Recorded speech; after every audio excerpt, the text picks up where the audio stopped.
बेटा कैसा था खाना? खाना तो मम्मी अच्छा था। खाना तो मम्मी भाभी बहुत अच्छा बनाती हैं। और ये झुमके मम्मी, भाभी ने इतने भारी झुमके पहन रखे हैं, आपने लेके दिए हैं मम्मी ये? वो बेटा तेरी भाभी की पहली एनिवर्सरी थी ना, बस तभी बनवाए हैं। मम्मी झुमके तो बहुत ही सुंदर लग रहे हैं भाभी के।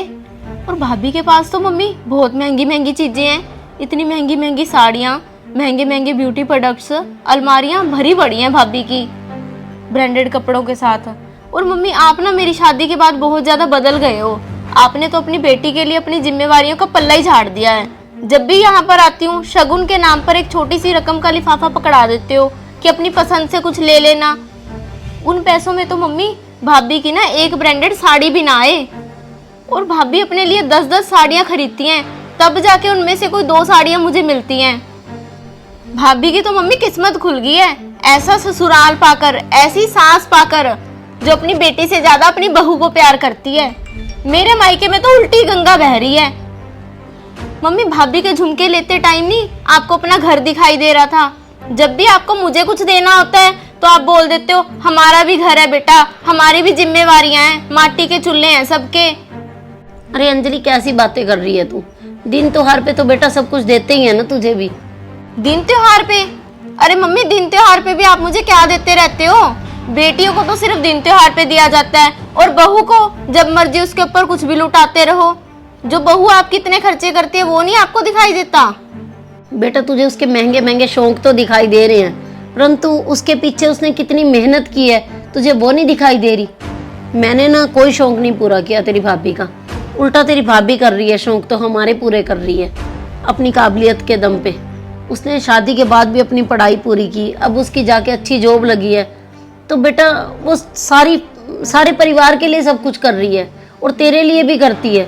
अब ऐसा तो हो नहीं सकता कि वो अपने लिए या हमारे लिए सब कुछ छोड़ के सिर्फ जो भी कमाती है वो तुझे देती रहे।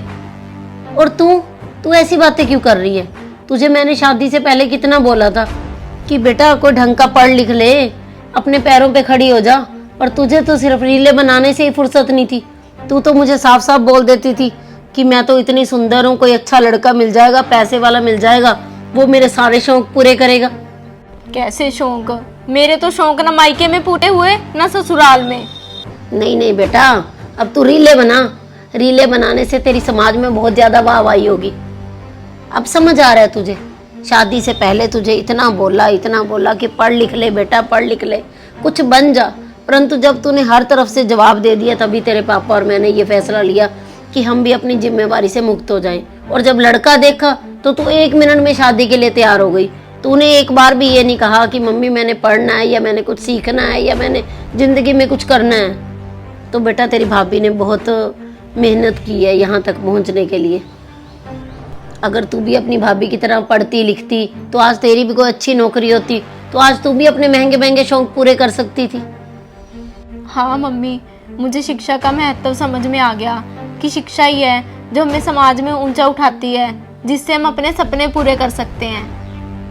पर मम्मी आज भी अगर मैं कुछ करना चाहूँगी ना तो रवि मेरा पूरा साथ देंगे। मम्मी मैं कुछ करके रहूँगी। अब तो आप कह रहे थे ना कि रीलें बना के समाज में क्या वाहवाही होगी, लेकिन मम्मी अब से मैं रीलें बनाऊँगी। इसी को मम्मी मैं अपना प्रोफेशन बनाऊँगी। मैं खाना बहुत अच्छा बना लेती हूँ, मैं अपना यूट्यूब चैनल बनाऊँगी मम्मी, उसके ऊपर कुकिंग सिखाऊँगी। देखना मम्मी अब से मैं भी अपने पैरों पर खड़ी हो जाऊँगी। शाबाश बेटा, मुझे तुझसे यही उम्मीद थी। तू जल्दी ही सब कुछ शुरू कर दे और अपनी भाभी की तरह आत्मनिर्भर बन जा, ताकि कभी भी तुझे दूसरों के आगे हाथ ना फैलाना पड़े।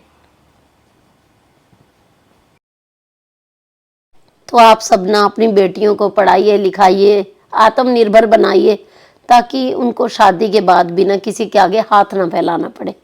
तो आप लोगों को हमारी ये छोटी सी स्टोरी कैसी लगी? अच्छी लगी तो इसे ज़्यादा से ज़्यादा शेयर ज़रूर कर देना। और जो नए लोग हमारी स्टोरी देखने हैं वो अंजलि मनचंदा और मनचंदा फैमिली व्लॉग को फेसबुक के ऊपर और यूट्यूब पे मनचंदा पंजाबी फैमिली और मनचंदा फैमिली व्लॉग को फॉलो कर लीजिए। बाय।